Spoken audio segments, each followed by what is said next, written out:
नमस्कार, हमारा नाम है समरीन और आपने देखना शुरू कर दिया है लाइव सिटीज। देखिए, वीआईपी सुप्रीमो मुकेश सहनी एक बार फिर से बिहार की राजनीति में वीआईपी बनने जा रहे हैं। आपको बता दें कि मुकेश सहनी को लेकर के अलग अलग तरह के कयास भी लगाए जा रहे हैं। बड़ा सवाल यही बना हुआ है कि क्या एक बार फिर से बिहार में बड़ा खेला तो नहीं करने जा रहे हैं मुकेश सहनी। तो आज हम इसी मुद्दे पर सीधी बातचीत करेंगे सीनियर जर्नलिस्ट ज्ञानेश्वर जी से। ज्ञानेश्वर जी, आप भी सुन रहे होंगे कि मुकेश सहनी को लेकर के अलग अलग तरह के कयास लगाए जा रहे हैं, लेकिन बड़ा सवाल यही है कि क्या मुकेश सहनी का मन एक बार फिर से डोल रहा है? नहीं, देखिए समरीन जी, ऐसा है कि मुकेश सहनी का मन डोल रहा है कि नहीं डोल रहा है, यह तो मुकेश सहनी समझते होंगे, जानते होंगे। लेकिन इतना सच है कि एनडीए खेमा मुकेश सहनी को अपने पक्ष में करना चाहता है और मुकेश सहनी को इस बात की याद कराई जा रही है कि आज आप केंद्रीय मंत्री होते।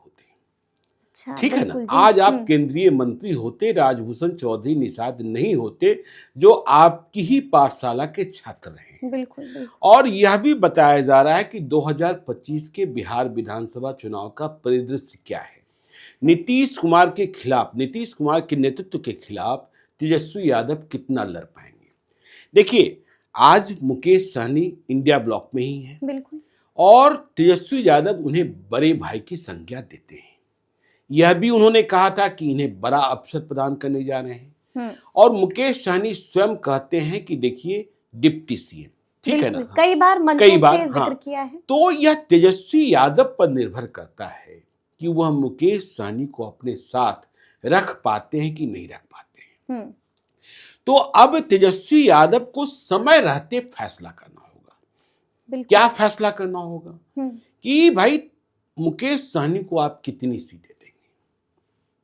आज मुकेश सहनी आपकी जरूरत है, आरजेडी की जरूरत है। बिल्कुल, समझे ना, क्योंकि तेजस्वी यादव की ताकत घटी है। और देखिए, जितने पॉलिटिकल पंडित हैं वह यह मानते हैं कि केवल मुसलमान और यादव से काम चलने वाला नहीं है। जी, उपचुनाव है, उपचुनाव के नतीजे सामने हैं। और आपने लोकसभा चुनाव में कुशवाहा पॉलिटिक्स की, लेकिन विधानसभा चुनाव में कुशवाहा पॉलिटिक्स कितना चलेगा इस पर संशय है, क्योंकि सीएम की कुर्सी जो है वह खाली नहीं है इंडिया ब्लॉक में, वहां तेजस्वी यादव पहले से हैं। और एनडीए में सीएम की कुर्सी लवकुश के लिए ही सुरक्षित है। तो अब आधार वोट बढ़ाना है।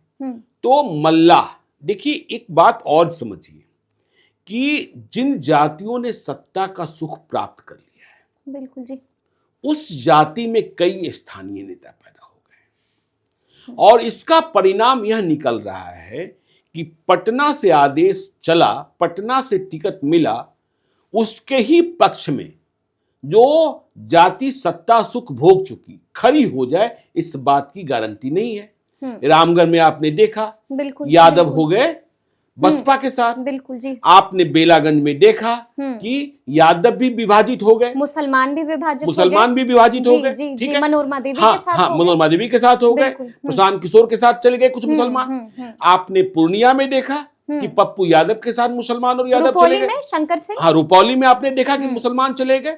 और आपने सिवान में देखा, ठीक है, आप उसामा को ले आए हैं।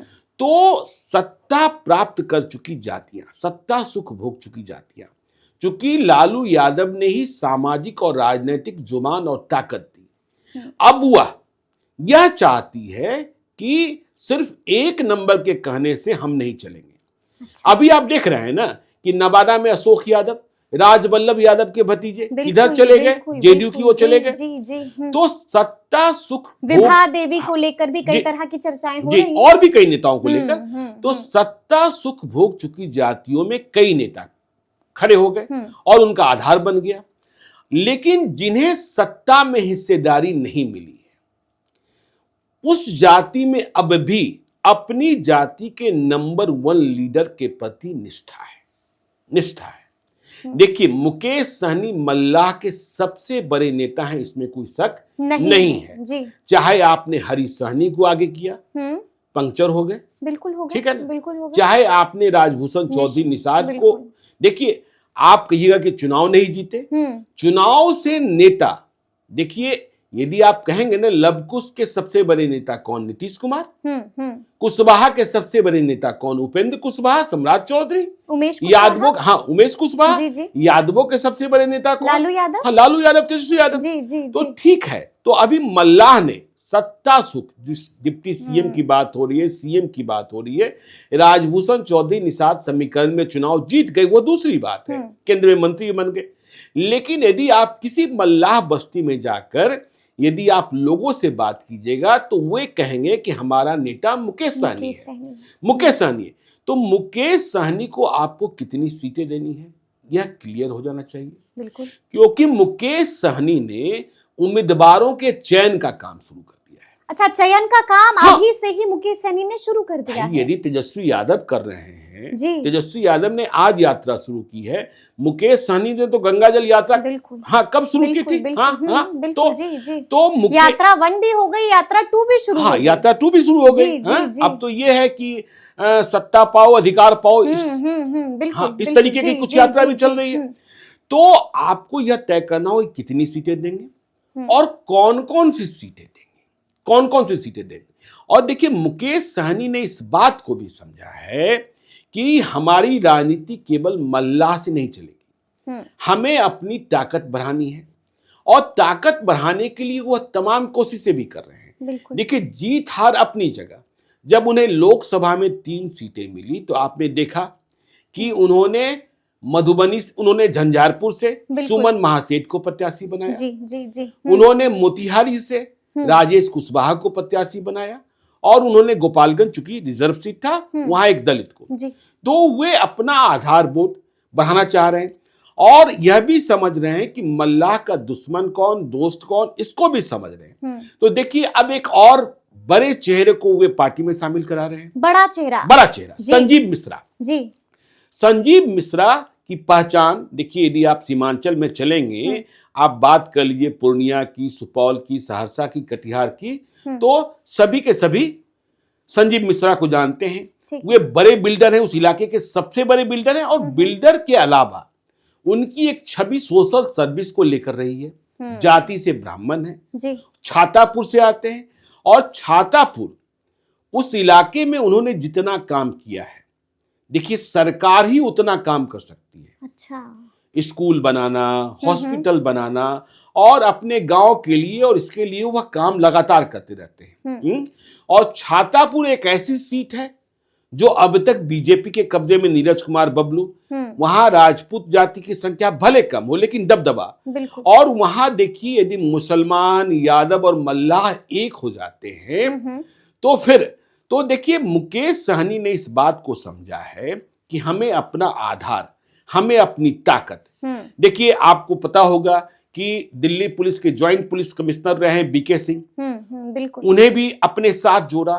तो मुकेश सहनी यह नहीं चाहते कि वीआईपी की पहचान सिर्फ, हाँ ठीक है, कोर वोटर हमारे मल्लाह है। जी। तो अब देखिए संजीव मिश्रा का ढोल नगारे के साथ 7 तारीख को पटना में ज्वाइनिंग कराई जा रही है। हाँ? और वैसे भी आप देखते हैं जब ब्राह्मण राजनीति की बात होती है तो वह जमाना जब जगन्नाथ मिश्रा, केदार पांडे, रघुनाथ झा, तो अब नए जमाने और राजनीति करने के लिए आपको संसाधन की जरूरत होती है, धन की जरूरत होती है। संसाधन नहीं होगा, धन नहीं होगा, क्योंकि अब लोग बैलगाड़ी पर बैठकर नहीं आते हैं और टमटम पर बैठकर नहीं आते हैं, रिक्शा पर बैठकर नहीं आते हैं, पैदल चलकर धरना देने भी नहीं आते हैं। अब स्कॉर्पियो भेजना पड़ता है और स्कॉर्पियो में भी 5वां आदमी पीछे बैठने को तैयार नहीं होता है। लग्जोरियस बस जाती है। हाँ, लग्जरियस बस जाती है। आपको खाने की व्यवस्था भी करनी पड़ेगी, आपको बोतल बंद पानी भी देना पड़ेगा, कुछ उपहार तोहफा भी देना पड़ेगा, गले की पट्टी भी देनी होगी।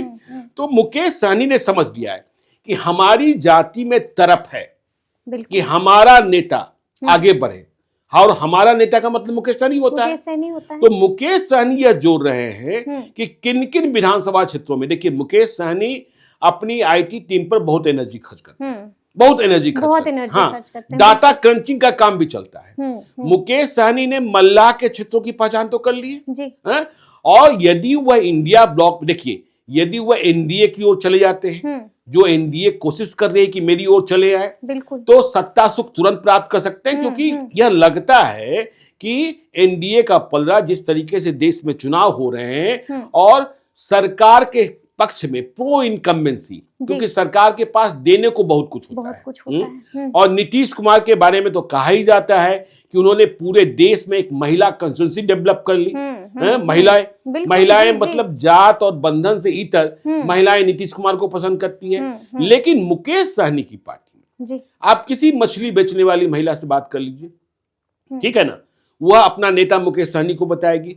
और मुकेश सहनी छोटे छोटे, अब देखिए संजीव मिश्रा को लाने का अंतर क्या करती है आरजेडी, वह कहती है कि सबन जो उम्मीदवार हैं, सबन जो चुनाव लड़ने वाले हैं, उनमें अधिकांश चेहरे कांग्रेस के होंगे। बिल्कुल, बिल्कुल। तो अब मुकेश सहनी ने यह समझा कि यदि हम सबनों से अपना रिश्ता बढ़ाते हैं, हम बेस्ट से रिश्ता बढ़ाते हैं, हम कुशवाहा से रिश्ता बढ़ाते हैं, जी। तो दावेदारी की सीटें अधिक हो जाएंगी। देखिए एनडीए के पास, यदि एनडीए की तरफ जाते हैं मुकेश सहनी, तो वहां सीटों की किल्लत है। 100 सीटों पर बीजेपी लड़ेगी, 101 सीट पर नीतीश कुमार लड़ेंगे, बड़े भाई की भूमिका में रहेंगे। चिराग पासवान को भी 25 से 30 सीटें, मुकेश सहनी आएंगे तो सीटें कुछ और कम हो जाएगी। और आपको देखना होगा फिर जीतनराम मांझी भी है, उपेंद्र कुशवाहा भी है।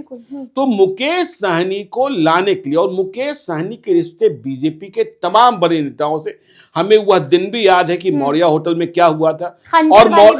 और मौर्य होटल से डाकबंगला चौराहा आते आते अमित शाह का कॉल मुकेश सहनी के पास पहुंच गया था। बिल्कुल। आपने कभी मुकेश सहनी को नीतीश कुमार की बहुत तीखी निंदा करते हुए नहीं देखा होगा। बिल्कुल, जी। प्रशासन की भी तारीफ आए दिन कर ही देते हैं, ठीक है, नीतीश कुमार की बहुत तीखी निंदा करते हुए नहीं देखा होगा। तो तेजस्वी यादव को यह तय करना होगा, अभी तय कर लेना होगा कि हमें मुकेश सहनी को सीटें कितने देनी है और कौन कौन सी सीट देनी है, क्योंकि मुकेश सहनी ने अपना आधार मल्लाह के साथ दूसरी जातियों को जोड़ना, और देखिए कई लोग कहने लगे हैं कि संजीव मिश्रा को लाना, मतलब संजीव मिश्रा के माध्यम से ब्राह्मण राजनीति को साधना। देखिए दरभंगा और मिथिलांचल में मछली और मैथिल ब्राह्मण दोनों एक दूसरे के पर्याय हैं, या यूं कहें कि संस्कृति में एक पर्याय है। वहां हर शुभ काम में मछली। बिल्कुल जी। तो भाई मछली मारने वाले कौन है, मछली पालने वाले कौन है, मल्लाह हैं। और फिर पूजा पाठ, तो ब्राह्मण कौन है, तो ठीक, संजीव मिश्रा है। तो इस तरीके से वह राजनीति को आगे बढ़ा रहे हैं। 7 तारीख को देखना होगा कि जब संजीव मिश्रा शामिल होते हैं और संजीव मिश्रा से जब बातचीत हुई होगी, तो देखिए यह भी मान लीजिए कि मुकेश सहनी यह जरूर कहते हैं कि आप पार्टी में आइए, टिकट की गारंटी अभी हम नहीं दे रहे हैं, ठीक है ना।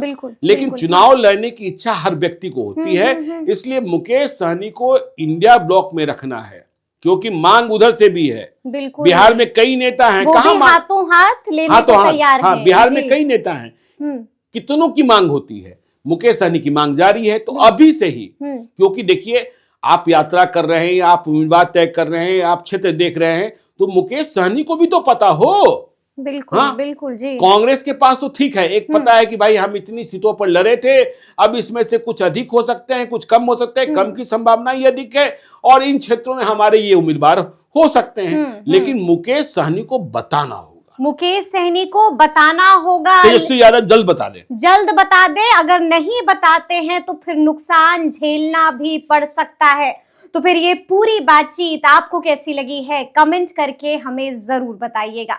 तो ऐसे तमाम अपडेट्स के लिए बिल्कुल ऐसे ही हमारे साथ बने रहिएगा और देखते रहिएगा लाइव सिटीज। बहुत शुक्रिया।